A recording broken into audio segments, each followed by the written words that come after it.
Hi, everybody. Welcome to today's edition of the Gamut Network.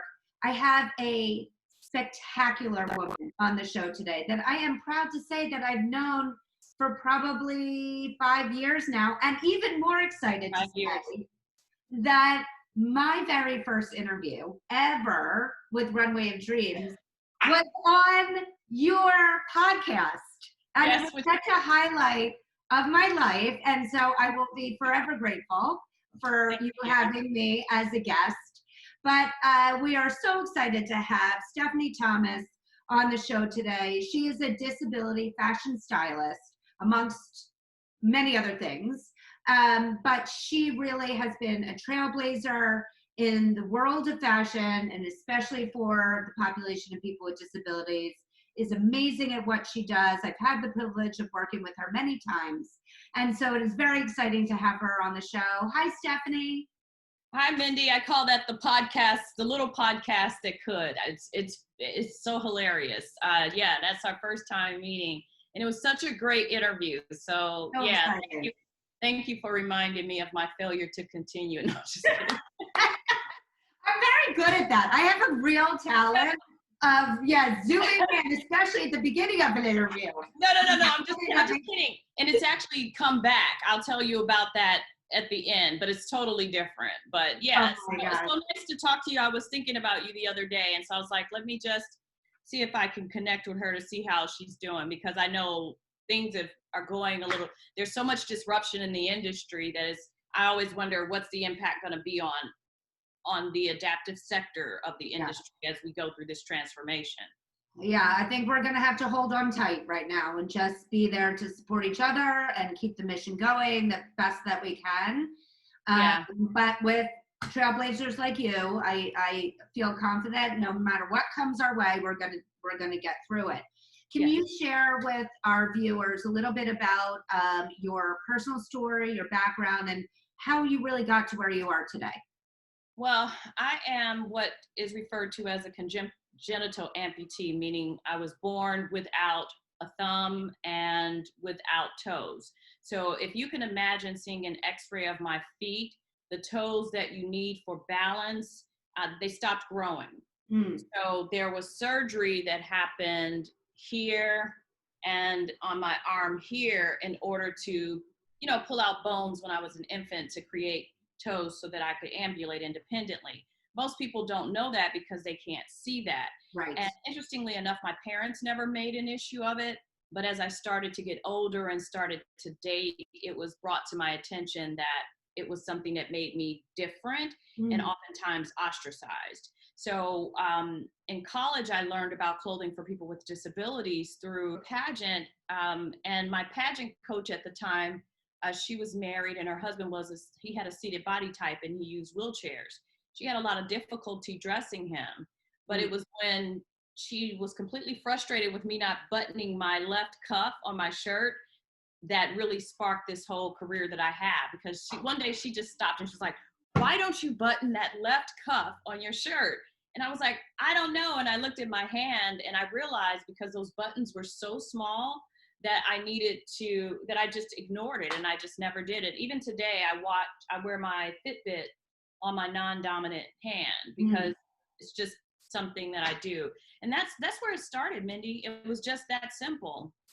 Isn't that amazing how one finite moment in your life, and I had a similar one when Oliver wanted to wear jeans, changed the course of your life. Literally put you on a path that you're on right now is so amazing to me. Yeah. I was kind of, and this is not negative. This is not self-deprecating humor. I just didn't know how to help. And so one thing that I am good at is storytelling and researching. So I just kept talking to people. It was less of quantitative research where I was pulling data, and it was more qualitative research where anyone I'd see, I'd talk to OTs, I'd talk to people with disabilities, parents over the years. And that's how my disability fashion styling system came about. I used to call it APOSH. A was for accessible, and posh meaning smart and fashionable. But it was born out of just talking to people and having people say, oh, this is so hard to put on. But then if I wear this, I'm going to get a body sore. And then they were like, but I don't love that. So that's where my accessible, smart, fashionable came from in my styling system, which I actually share with the world. So that if people are shopping, if they can't think of anything else, they can go accessible, smart, fashionable, accessible, smart, fashionable. And I remember the first time I trademarked that, my lawyer was like, what is this? And so then he was like, okay, I'll just do a service mark. He didn't even really understand what he was doing. But yeah, that's just the journey. Can you tell us a little bit more about the system, maybe each of the categories, what the purpose of it is? I think Yeah. that's interesting for people to really think about. Yeah, so like I said, over the years, it started out as a pageant platform. There was no intention of ever really doing anything with it, but it just kept annoying me. And during the pageant time, I was meeting all these families and talking to all of these people that work with people with disabilities. And there was a set of questions that continually came up, you know, and that's where the system was born. And so what I do when I shop with people is very simple. I say, look, accessible, smart, fashionable. When I'm not here with you to shop, think accessible, smart, fashionable. Is it easy to put on and take off? Accessible. Is it smart for your health? Medically safe. And I'm going to come back to that one. And then is it fashionable? Does it work for your lifestyle and your body type? And I know you and I had a conversation about the difference in styling, you know, on set and styling, personal styling. And I know that I'm annoying on set in that I try to infuse both because I'm always thinking of the end user. I'm thinking, well, what if they see this on this body type and they think that they can wear it, but then they get it home and it's not something that actually works for their body type. So that's where my head always is. But going back to the smart for your health, for me, my issue, shoes. Like they're button, I don't know if you notice, I always tend to wear things without buttons. And because of my thumb and how annoying and how long it takes. But for me, it's really footwear. Footwear is the thing that I think really impacts me socially because I can't wear, I've gained a little weight. And so I can't wear the short skirts that I used to be able to throw on with a closed toe, strappy shoe. And so everything looks it brings you down. Like, you know how when you have on a certain shoe, it lengthens the leg. Absolutely. I'm finding that I'm in that shoe every day. Legs are like this short. So I'm running in those shoes. I know exactly what you mean. Yeah, so for me, my issue is shoes, footwear, being able to find sexy shoes that make me feel like I'm wearing something that's stylish and not something that I have to wear is something that I don't often talk about, but it's something that's the bane of my existence. And I love that you're talking about it here today, because if I had to tell you the number one email that I get on a regular basis, it's about when shoes are coming. It is without a doubt the most challenging, and certainly in my own world, because Oliver wears AFOs and it's just impossible to find, you know, sneakers that look cool.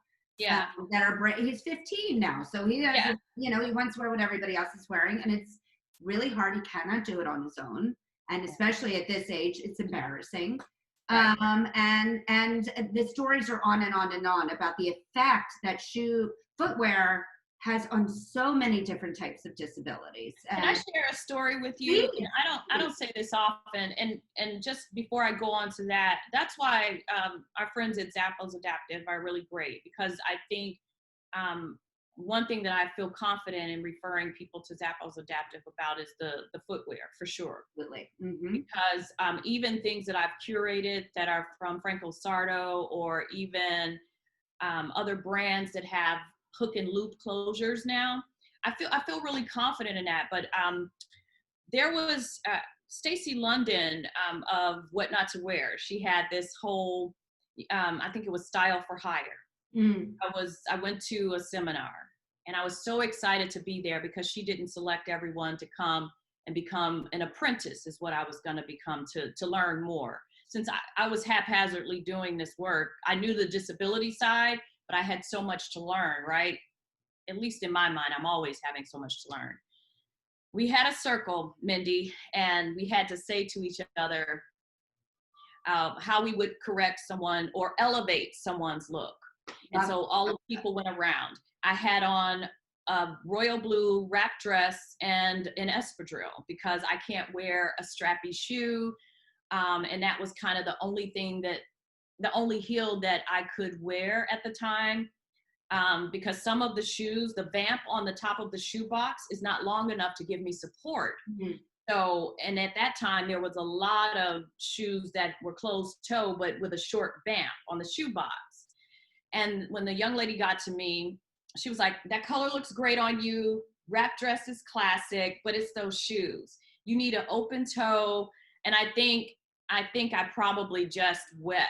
I mean, I know that if you can imagine a 1970s dramatic run out exit, that didn't happen. Was your hair flowing in the wind? Yeah. But in my mind, that's what I did. But I just stood there and something died in me a little bit because it reminded me, I mean, I literally wanted to leave just because it just reminded me of the thing that I don't have. And I think what's so disturbing for me about that is that when people think of disability, they don't include me. They go, oh, she doesn't look disabled enough. You know, this is not really her experience. She doesn't have any struggles with this. It's because I don't talk about it because I'm horrible at talking about myself. I'm doing pretty good now, but amazing. Yeah, normally, and you know, the only reason I'm doing this is because I spoke to someone and they were like, you need to tell your story. Absolutely. Because people don't understand that this is very personal for you. And I mean, just sitting here recalling that makes me emotional because, you know, it just brings a flood of memories of guys, you know, talking to me and saying, oh, you're so pretty, but your feet are effed up. Or, you know, like this one guy that I didn't even like him. Like we just went on a date. Like it was a meal, you know, it was a meal. You're in college, you're going out with a guy, and he was like, you know, I really like you. You're so cool. You're so pretty, but I don't know that I could deal with your feet. I was like, we went to eat. This wasn't like, I don't even know you like that. And I think I turned 51 this year. And so you always start to think about what you didn't do or what's missing. And I think it just breaks my heart because I didn't have enough confidence to pick a guy that would see me. I then started kind of dating guys that already knew it existed. So I didn't have to kind of do the big reveal. I have no toes, you know, like kind of thing. And I don't often have regrets, but that's why I'm so passionate. Instead of regretting my past, I use that as my fuel for helping other people because I don't want anybody to feel like that. I don't want anybody to let someone else's opinion of them, their limited understanding of what it means to just be intrinsically valuable because you're human. I don't want that to be stolen from people. And that's part of why it's 28 years later and I'm still talking about it. Because if I can keep a woman from dating a jerk just because the jerk already knows about her disability, I've done my job. Absolutely. And that's why I'm so happy that the vulnerability and the authenticity is exactly what you're exuding right now. Number one, it makes you incredibly good at what you do because not only are you a great stylist, but you can authentically empathize with your clients and understand, even pulling from the shoe story of what that feels like to not be able to wear what you know would have probably looked better with the dress, but it wasn't an option. Yeah, I would love a strappy open toe, yes. barely there shoe. I mean, of course. Yeah, so that's what on the professional side makes you so good at what you do, but even on the personal side, somebody listening to this, somebody looking at you, looking how beautiful you are and accomplished you are, but you're human and yeah. You can, as you said, I think sharing your stories and sharing your vulnerability, somebody out there is looking at you and saying, she's so right. You're right. I need to feel good in my skin and know that this is who I am. And if the man or woman or whoever it is doesn't appreciate this, Yeah. bye bye. Yeah, they're actually look at that as a, yeah, That's it's a great compliment. for you. Yeah, it's sorry, it's a it's a guiding post now. It's like, oh, you're not my person. Then I can just keep it moving, you know? Well, I think you are trailblazing on in so many ways, not only in the fashion industry, but from a personal perspective. Thank you. There's a lot of gratitude out there for your storytelling. A couple of quick fire questions. Okay. Keurig or pot of coffee? Keurig, for sure. For sure. On a Saturday, are you waking up and putting on makeup or are you going au natural? No makeup. No makeup, same. Favorite brand, favorite designer? Oh, Mindy, that's so No, loaded. That's so loaded. I'm trying to do just rapid top fire. of your head, top of your head. ALC popped into my head. Oh, Alice and Olivia for me. One of my favorites. That makes sense. Love them too. Right. Soup all year long or only in the winter? All year long. And for breakfast if I want. Oh my God, we are really kindred spirits. I had some soup the other night. Are you kidding me? I mean, 24 hours a day, 360 days a week, I will eat soup. Yes. Love it. What is the best way to get in touch with you if people want to connect with you, have more questions for you? What is the best way?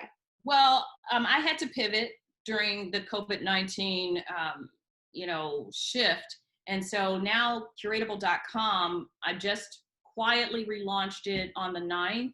And so they can find, it's based on 3 principles. They can find me there. It's what I've curated.